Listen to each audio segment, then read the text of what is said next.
Bonjour, je m'appelle Grégory. Je vis à Marseille depuis une bonne dizaine d'années.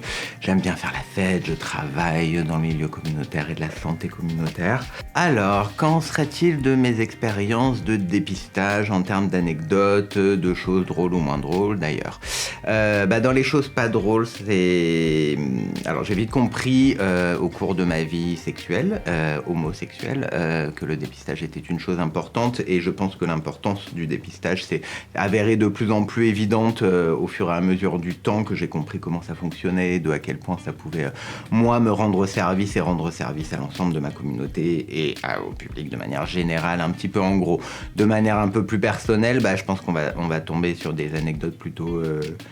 un peu chiante, hein, du coup, peut-être des fois on cache un petit peu certaines choses à ses partenaires et que finalement lors d'un dépistage avec des retours positifs, nous voilà donc dans l'obligation d'annoncer certaines choses qu'on aurait voulu taire et passer sous scellé à tout jamais.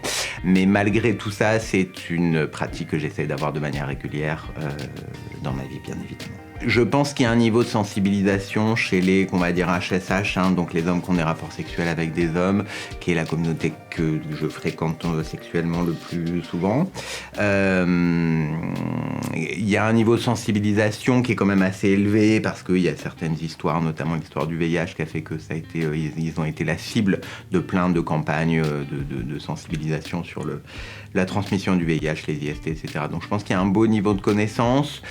Je pense malgré tout, notamment chez les plus jeunes et dû peut-être à certains faits qui sont à la fois rassurants par rapport au VIH, du fait de la PrEP, du fait des traitements qui fonctionnent très très bien, etc. Et ce qui est super bien sûr, mais qu'on perd un petit peu de vue l'histoire, et notamment l'histoire et les douleurs et les pertes qu'il y a derrière tout ça, et qu'il y a notamment chez les plus jeunes peut-être un éloignement en plus, en tout cas une prise de distance par rapport à cette histoire-là, et une non-conscience un petit peu de tout ce qui nous encore à notre, enfin moi en tant que vieille femme, ça peut encore m'occuper. Il y a encore des infos qui mériteraient d'être transmises et d'être diffusées à plus grande échelle. On est très très souvent obligé de revenir sur des notions comme la salive n'étant pas véhicule du VIH, comme la transpiration n'étant pas véhicule du VIH.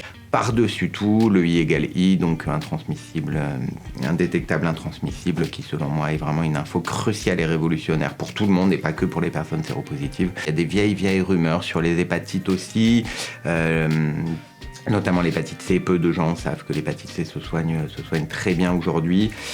Globalement, pour moi, les idées principales sont les IST peuvent être asymptomatiques, on peut être porteuse de choses sans le savoir. Ce n'est pas grave une IST, ce n'est pas sale, c'est pas une question d'hygiène, donc on arrête tous les termes de clean, de machin, de bidule, c'est pas une question... Enfin, et il faut un peu désacraliser cette notion de sexualité de manière générale, mais surtout d'être en contact avec une IST. Ça peut arriver à tout le monde et elle se soigne très bien, pour la plupart, ou elle se traite très bien pour les autres. En tout cas... Donc allez vous faire dépister régulièrement, c'est la seule façon de savoir pour soi-même et surtout pour les autres en fait, et ça prend en gros 1 heure dans la vie. Aujourd'hui, en tout cas en France, ça peut être gratuit, n'hésitez pas, faites-vous dépister.